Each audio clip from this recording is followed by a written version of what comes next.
Okay, today we're going to look at the hymn At Calvary. We're going to learn how to analyze this hymn and figure out the chords from the hymn book. So as you can see here, the song is in the key of C. Now, you really need to know your scales, and you want to associate your scales with the key signature. The way I teach scales, and the way, if you look up our video here on scales, we teach them in the circle of fifths, and that means we start with C, and then we play the C scale. Then we learn the next scale we learn is the G scale, and then D, and then A, and then E, to B, then to F sharp or G flat, and then from G flat, D flat, A flat, E flat, B flat, from B flat to F, from F to C. Now if you learn them in that order, you learn the C scale, then the G scale, D scale, in the order I just showed, that's called the circle of fifths, because the next scale is the fifth note of the scale you just played. If I play the C scale, the next scale in the circle of fifths is the fifth note of that scale. 1, 2, 3, 4, 5. So my next scale is G. If we go up 5 notes every time, we end up back at C. After we go through all the keys, all 12 keys, we end up back at C. So it's a circle of fifths. And the great thing about learning your scales in this order is that they go in an ascending in sharps, and then they descend in flats. So if we start on C, we learn our C scale here. C has all white notes, so no sharps or flats. Then we go to the next one in the circle of fifths, which is G. G has one sharp. It's the F sharp. And so in the scale, in the key of G, we have an F sharp. And then from there, it adds a sharp. The next scale will have the F sharp plus one more. The D scale has F sharp and C sharp in it. Then the next scale from D adds a sharp. So it has the F sharp and C sharp plus one more, which is the G sharp. So the A scale has 3 sharps. And so it continues this pattern. E adds to those sharps. It's got F sharp, G sharp, C sharp, and D sharp. B adds to those sharps. It's got C, D, F, A, F, G, and B sharps. Then this key, this scale, can either be thought of as 6 flats or 6 sharps, either way. And so I won't get into why or how, but from here, if we think of it as 6 flats, then as we continue through the circle of fifths, it descends in flats. So we have 6 flats here, which is every note is flat except for F. So it's G flat, A flat, C flat, D flat, E flat, then F natural, then back. Our next scale in the circle of fifths is D flat, and it's got 5 flats, so we went from 6 to 5. And that's D, E, then G, A, B. Those are your flats. Now the next scale in the circle of fifths is A, and it has 4 flats: A flat, B flat, D flat, and E flat. The scale after A flat is E flat. E flat has 3 flats: E flat, A flat, B flat. And then the next scale after the E flat scale is B flat. Again, remember, we're going, the next scale is always the 5th note of the scale we just played. So that's including the sharps or flats. So that's our next one, B flat. It only has 2 flats in it, the B flat and the E flat. And then the one after B flat is F. F only has 1. It's the B flat. Only has 1 flat. And then from here we're back to C, which has no sharps or flats. So it's a circle, and it ascends in sharps. And then when we get to that G flat, F sharp key, it descends. It ascends in sharps and descends in flats. So if you know your scales in the circle of fifths, as soon as you see a key signature of 2 sharps, you automatically know quickly that it's the D. It's in the key of D, and my 2 sharps are F and C. And so really you need to be very familiar with your scales in that order. It'll help you very much. If you come across a song in the key and you see it's got it's in the key signature of 3 flats. If you know your circle of fifths and your scales, then you know it's an E flat. Well, this song today, At Calvary, is in the key of C. It's the easiest one because it's the first one there. It has no sharps or flats. Now we're going to look at this from a hymn book page. So as you can see there, we got the 4 parts written. We got the 4 verses written out, the words to the verses. Now when you're going to figure out, when you're going to write in the chords to a hymn, you're going to try to figure out the chords to a hymn. You want to write this chart that you see up here, the Roman numerals 1, 4, and 5. And then underneath you want to write those chords. Okay, that Roman numeral 1, 4, and 5 coincides or corresponds to the 1 chord in the key of C, the 4 chord in the key of C, and the 5 chord in the key of C. Those are the primary chords. Those are the ones that we're going to use mostly.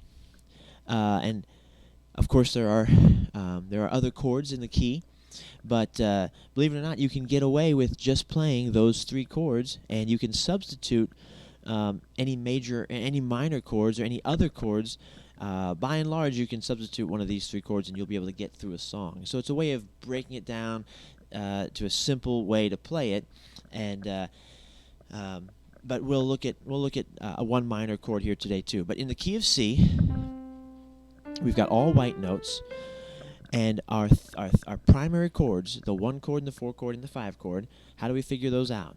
Well, you got to know your scale, so go back to your C scale and build a chord off of the first note of the scale.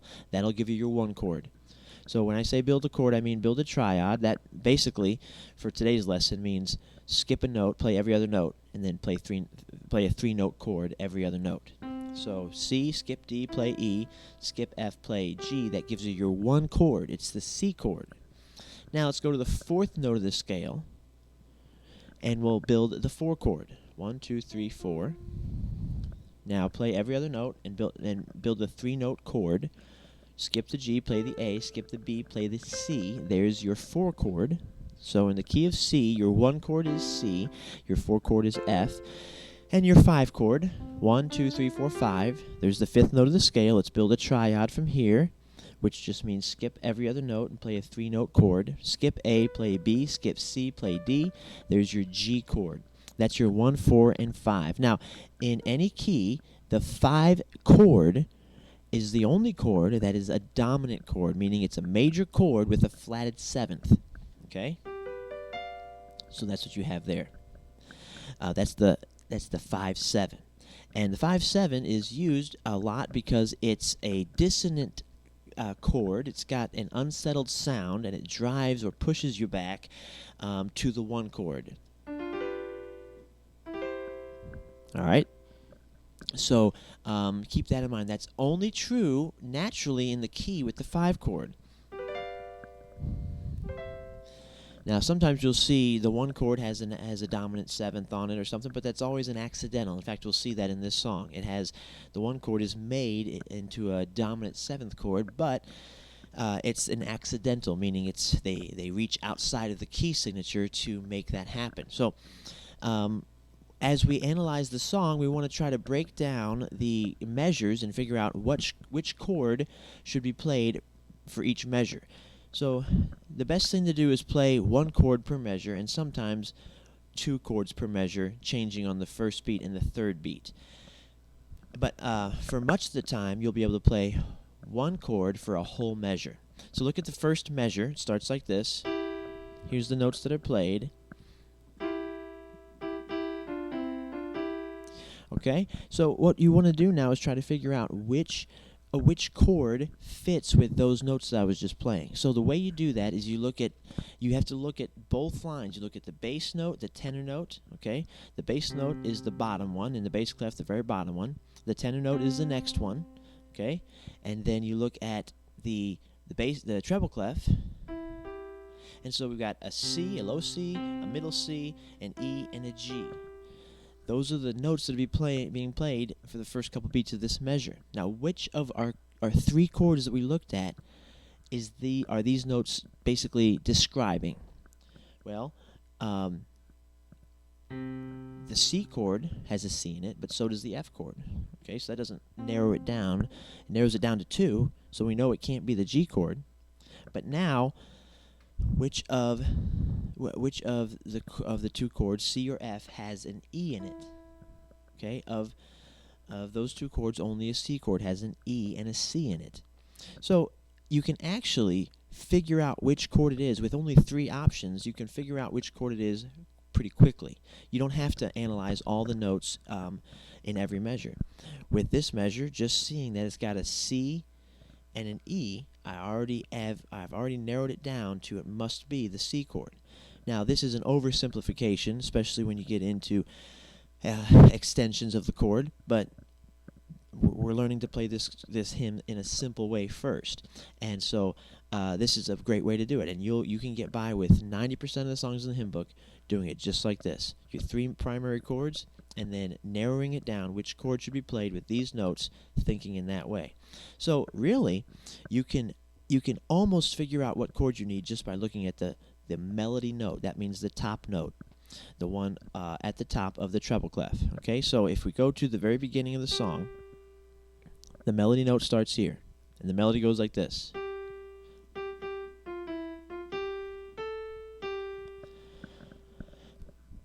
So you can keep in mind that this song almost always starts with the one chord, almost always, because it's got to establish the key center. So without even thinking, I can already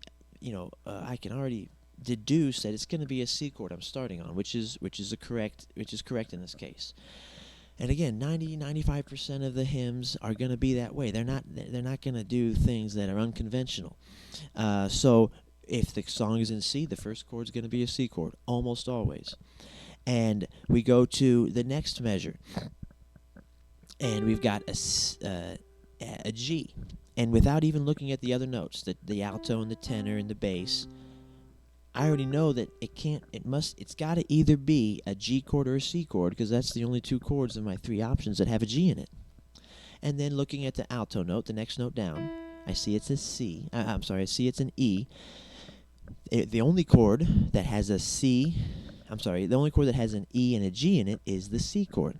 So we're still on the 1 chord for the second measure. Now, it hops up to these 2 notes, and then back down here. But you don't want to change your chord on the 2nd or 4th beat of a song. So although if we were to analyze these notes, that describes an F chord. Only an F chord has an A in it. That's the only of the options that has an A. So, but since it's on the 2nd beat, we're just going to hold the C chord for the entire measure. Another way to tell if you should change the chord in the middle of a measure is to look at the bass note. Does the bass note move, or does it stay the same? If it stays the same, the chord stays the same. So in this case, the bass note stays, so we would just hold a C chord, or we would continue playing a C chord for this whole measure. We wouldn't worry about changing for that one spot. Now, you'll hear it done. You'll hear it done. Sometimes by as we learn to play, we play more freely. Bouncing to the 4 is something that a lot of gospel musicians do. They'll just play, and if they're on the 1 chord, and they're sitting on the 1 chord, they like to bounce to that 4. But for where we're at now, we would just hold the C chord. Now let's move on to measure number 3. Now we see the melody note is a B. Now we can continue analyzing and say, okay, well, what chord has a B and an F and a D and a G? Those are all the notes in that first beat of the 3rd measure, but we don't have to. We look at the very first note of measure 3 as a B, the only one of our 3 options, C, F, or G, that has a B in it. Okay, C has C, E, and G. F has F, A, and C. The only chord that has a B in it is a G chord. G, B, D. And it's also got that F, which, if you remember, the F is the 7th of the G chord. So this is a G7 here. Now, the more you do this, the better you'll get at it, and you'll be able to see at a glance what the chord is. Now, at first, you're going to need to analyze the hymn and write, as I have done, the chord over each measure.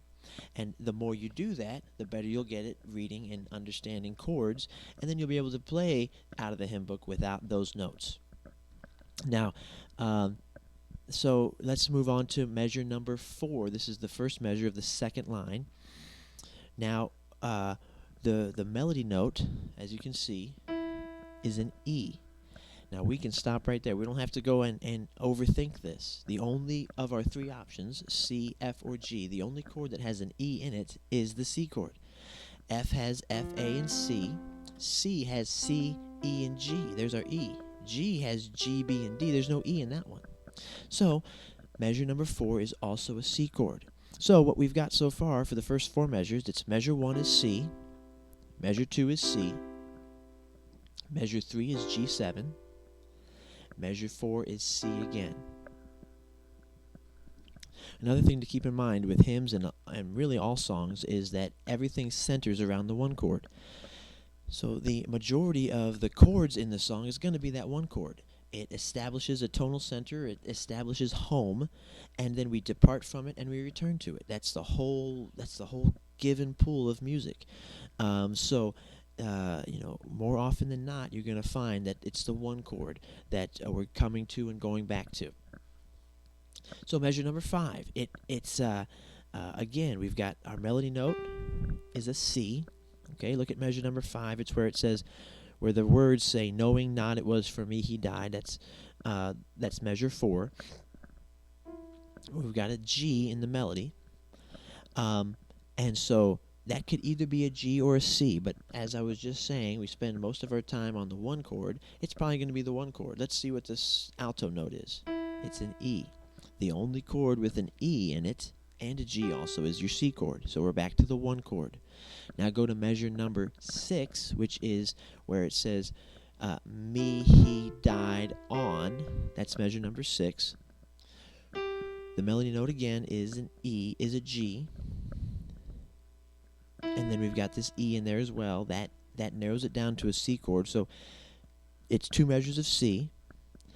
Now look at the 7th measure, where we've got the 2 half notes, where we're holding out Calvary right before we get to Re. It's okay. There is something. This is not one of the 3 chords that I wrote down. This is one of our minor chords. Now, in any key, as we built the 1 chord, we went to the first note of the scale and built a triad off the first note. Well, we go to the 4th. To find the 4 chord, we go to the 4th note and build a triad off the 4th note. Same thing with the 5. Go to the 5th note of the scale and build a chord off of the 5th note. Well, those are our 3 primary chords, and there are 3 major chords in the key. Now, if we do the same thing to the 2nd, 3rd, and 6th note of the scale, which would be D, E, and A, we build chords off of those. Those are going to give us our minor chords in the key. If we build a chord, as we did before, off the 2nd note, skip the E, play the F, skip the G, play the A, we have a D minor. Minor, as opposed to major, just means its middle note is flattened. So this would be a D major. There's your D minor. Same thing with the 3rd note of the scale. This is the 3 chord. It's also minor. Skip the F, play the G, skip the A, play the B. There's E minor. As opposed to, this would be E major. There's E minor. And then the same thing with the 6th note of the scale, which is A. Skip the B, play the C, skip the D, play the E. There's an A minor chord. Now, when we get to measure number 7, where we're singing Calvary, let's analyze the notes. We've got a D way up high, then we've got an F. And so if we were to look at our 3 options, which of the chords has a D and an F in it? Well, you could say G7, right? G7 has these notes. There's your D, there's your F. But let's continue. Look in the bass. Not in the bass, in the treble clef. In the bass clef, that top note, the tenor note of the bass clef is an A. And the note below that is an F. So now we've done, the notes we have is F, A, and D. Now this doesn't fit any of our descriptions up there. This actually is your D minor. And this is something to watch out for. Almost all songs in the hymn book are going to end with a 5-to-1 cadence, meaning the last chords in a song or at the end of a verse or at the end of the chorus is going to be 5-to-1. G to C, G to C, some iteration of G to C. But another way, and also very common ending chord progression, is to precede the 5 chord with a 2 chord, which is what now we have a 2-5-1. You're going to see this all the time. This is a great way to end a song. The reason why is because chords lead to their 5th, okay, to their 5, lead from the 5 to the 1, and so from the in the key of C, the 5 chord is the G. It leads to the 1, so 5-to-1. But how would we get to the G in a similar way? Well, if G goes to C, D would go to G. See that? So we've just extended our resolution. We go D minor, G7, C. So you can hear that familiar sound of an ending cadence. So we do the same thing here. We go D minor, G7, C. That's a great way to end the verse. Okay, let's continue. Look at the first measure of the chorus. It starts with a C. Okay, it's this C up here. Now, is this a C chord? Well, you'd probably be thinking, yeah, it's probably a C chord, right? Because the C is the 1 chord. It's probably going to be a C chord. Well, let's continue. What's the alto note? What's that second note from the top? It's this A. Now, a C chord doesn't have an A in it. This narrows it down to an F chord, and this is actually an F chord that starts this chorus. Now watch what happens next. We go to here. That's what the first measure of the chorus does. It's A and C, and then it drops down to G sharp and E. Now don't worry about that quick that quick sharp, and that the B doesn't fit in the F, but it, again, remember, if it's not on the first or third beat, we don't want to change our chord for it. And so it's right before the third beat, so we're just going to hold the F throughout this whole measure. We're not going to change chords. Now when we get to the second measure of the chorus, we see it's a A for the melody and an F alto note. But the bass note is a C and a middle C. Now, I've written C there, and you may say, well, why would it be C? Well, again, remember, we don't want to change our chord on the second or fourth beat. And it drops down to a C chord there on the second beat. And you might say, well, it should, since it starts on, it looks like it's an F chord on the first beat, we should hold an F chord. But look at the bass note. Anytime you're not sure, the bass note will tell you what's happening. And so since the bass is hanging out on a C, really what we've got is like a suspended feeling dropping down to a C chord. So you'll be safe playing a C chord through this whole measure. The third measure of the chorus looks like the third measure of the verse, right? We've got this B and this F. We already know that describes a G7 chord. Without even looking down here, we know the only chord with a B in it is the G, and with that F on the bottom, it makes it a G7. Now, when we get down to the fourth measure of the chorus, where it says, let me see, pardon, there was multiplied to me. Plied to me is the fourth measure of the chorus, and we see the melody note is a G. So that's either a G chord or a C chord. The alto note, the second note in the treble clef, is the E, and the only chord with an E and a G is your C chord. So the fourth measure of the chorus is a C chord. But look what happens at the very end of this measure. We play, and then we jump up to here,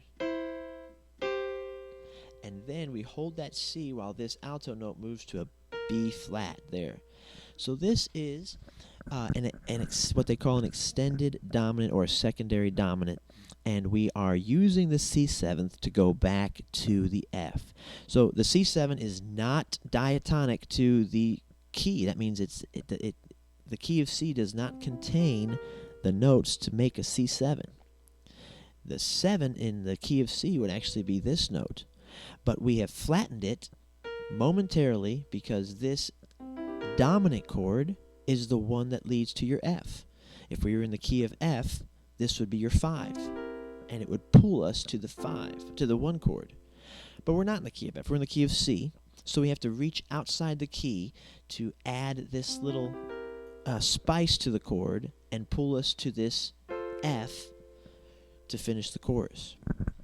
So, on that 4th measure of the chorus, play the C with the flat 7, and it'll sound really good when we get back to the F chord in the next measure. So the 5th measure of the chorus, where it says, "There my burdened soul found," that's all the 5th measure. It's the same as the 1st measure of the chorus, exactly the same. So it's back to the F chord. And then this is the exact same as the 2nd measure of the chorus, with the exception of leading up to the end of the song, where we go, and then this is the exact same. I'm talking about the second to last measure of the chorus is the exact same as the second to last measure of the verse. We've got that 2-5-1 cadence, D minor, G7, C, and that's the end of the song.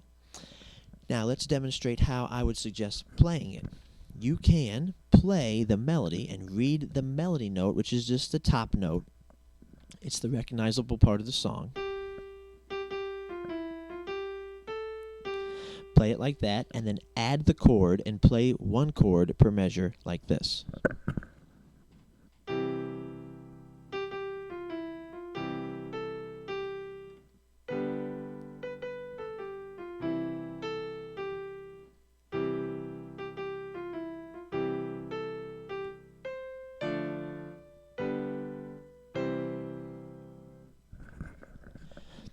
Or if you want to add more, which is that's really the goal when we start playing hymns, we start learning how to play hymns, is to begin to add variety. Now, you can play what's written and just play the exact notes that are on the page, like this.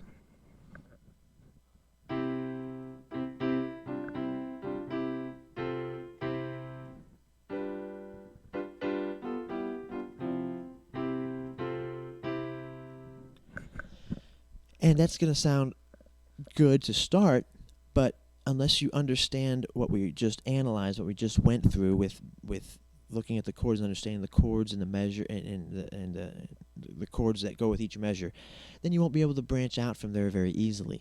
So I would suggest don't play the notes that are written. Learn to read by chord and play it. You'll start off with just playing 1 note in the right hand and the chord in the left hand.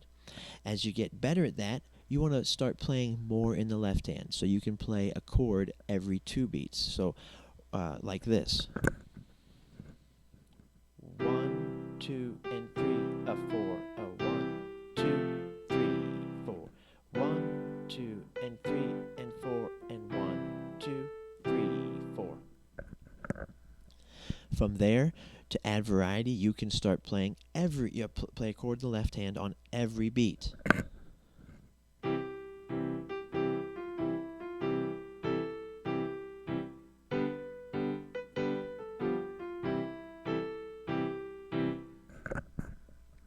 By the way, the C chord I'm playing in root position. The G7 I would play D, F, G, B, like that. And then when you get to your D minor, it would be here in root position, D, F, A. And when you play an F chord, I would play it in second inversion, which just means C, F, A.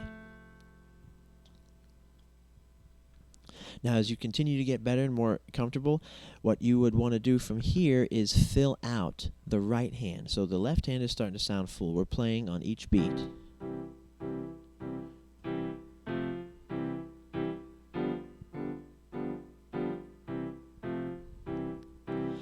sounds good. We're filling up the empty spaces. Now, let's fill in the right hand. What we would do here is, since we've already learned about the chords and we understand that first measure, it's a C chord. Well, now we can fill in the right hand with any notes from the C chord. So my melody is a G. To play more in the right hand, play the missing notes from the C chord. Okay, the C chord has a C, E, and G in it. The melody is holding the G, so let's add the E and the C and play a full chord. So the right hand would now play on the first measure, and then when we drop down, you can just play one note, or you can play what's written. You can go, and then here, now we're still playing a C chord, but we don't. If you don't want to jump down like this and get in the way of your left hand, we'll just play the ones that fit nicely. You don't have to always play 3 notes, but when the option is there, fill out the chord. Like when we go back to the second measure. And then play what's written and add in that C. You say, well, that's an F chord, yeah, but it's, like I said earlier, bouncing to the 4. You're just going to grab it real quick and then come back here. And so fill out, our melody is playing the G, and I know I'm on a C chord, so let's fill in the missing notes to make a C chord in the right hand, E and C. Same thing here. We get the melody note is a B chord, a B note. The chord is G, G7 actually. So how can we fill in all the right hand? Okay. Well, G7 has a G, B, D, and F in it. The B is accounted for right here, so I can add in. I can play the G, I can play the D here, the G, and then there's the 7. So my right hand can be playing this. Now here, when it moves down, you have the option of just playing one note as it moves down. That might be easier when you first start filling out the right hand. Or you can play what's written there. You can play those thirds. Then we're back to here. And that's a C chord there. So I can play one of the missing notes. I can play that note. You don't want to fill out above the melody note because that will make the melody harder to hear, and the song will be less recognizable. So fill in below the melody note, at least for now. And then grab these notes, and then back to a C in root position to finish that measure. This is a great way to fill out the right hand.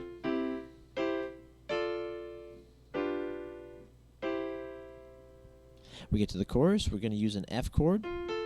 So my melody is here. My F chord has an F, A, and C in it. My C is accounted for in the melody. Let's fill out the remaining notes, F and A. Anytime you have an accidental like that, I just kind of revert to what's written. And so what's written there is G sharp and B. I just go to that. Then we're going to play a quick F chord, even though it's a C, that C measure. We're going to drop down to that C, but we're filling out our C chord. Pardon there was multiplied to me. It goes to a G chord. My B is accounted for here. Let's fill in the rest of the notes of a G7 chord. A G7 chord, again, has a G, B, D, and F in it. So we've got the B here. Let's fill out the D, F, G. There it is. So here, can play like that. C.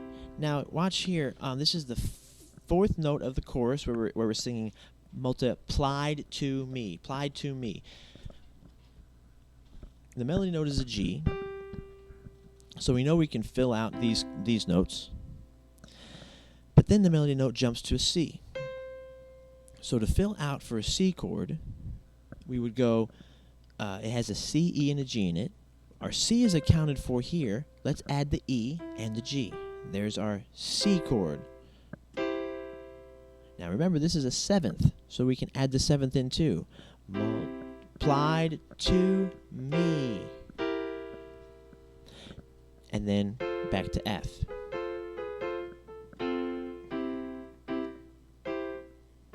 That's D minor. There's your D. Of your D minor chord, D minor has D, F, and A. My D is here, accounted for in the melody. Add the A and the F.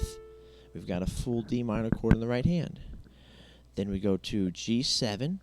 The melody note is a B. Let's fill out the missing notes. and there our right hand is filled out. And then we go to the C. Fill in the missing notes. C chord has C, E, and G. My C is here. Add in the E and the G. Okay, so let me play with a filled out right hand and left hand, so you can get hear how that sounds.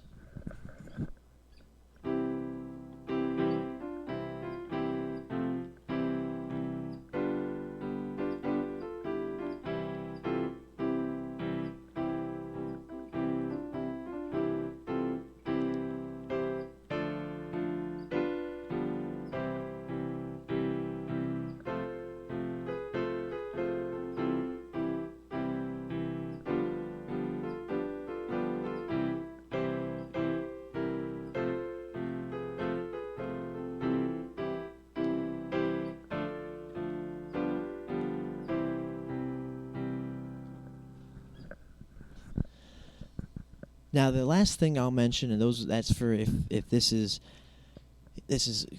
still easy for you, is to start branching out in the left hand and reaching down and playing some octaves. Once you start doing this, this is going to sound very full. And most of the time when people play octaves, when they first start, they're going to play an octave on the first beat, and then they'll play a chord on the third beat. So it'd be 1, 2, 3, 4, 1, 2, 3, 4, 1, 2, 3, 4, 1, 2, 3, 4. Once people get good at that and they want to do more, then they play an octave chord every beat. 1, 2, 3, 4, 1, 2, 3, 4, 1, 2, 3, 4, 1, 2, 3, 4.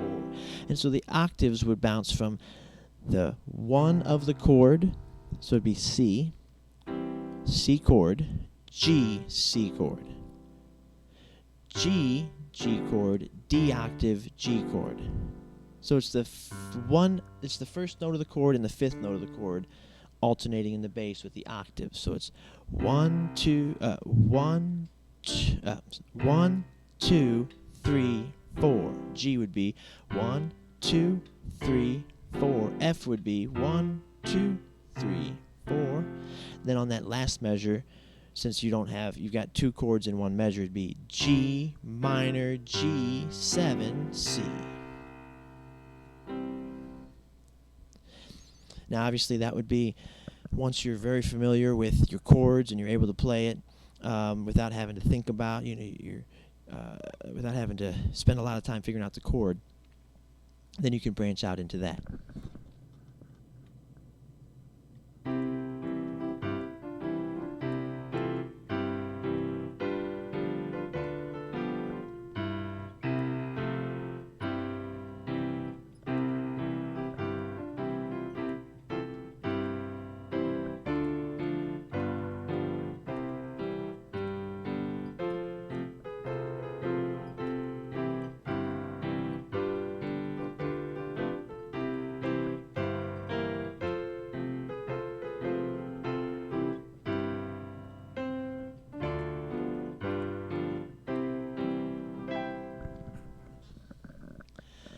But the goal is to learn to recognize those chords. Once you understand the chord of the chords of the song, it gives you a lot of freedom to be able to play it.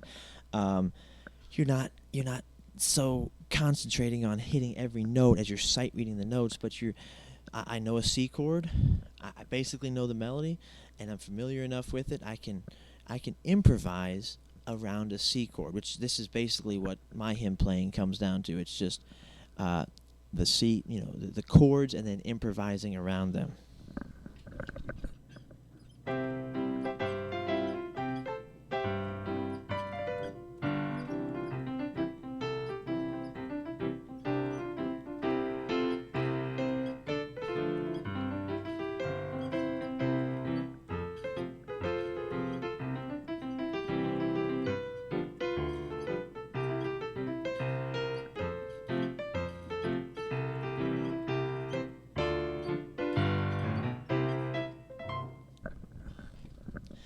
If you would have taken that exact what I just played and notated it and put that sheet music in front of me, I would not be able to do that. I can't sight read that, but once I understand chords, then it gives me the freedom to be able to explore and improvise as I play, and it really, it's the best way to learn how to play hymns. And learning how to play hymns or any song from the basics, from the three primary chords, that's that is a great introduction to all music, because all music, well, I shouldn't say all, but so much of what you're going to learn, hymns or not, is going to come down to those basics. And if you're solid on those, you're on sure foundation to continue and learn and learn more.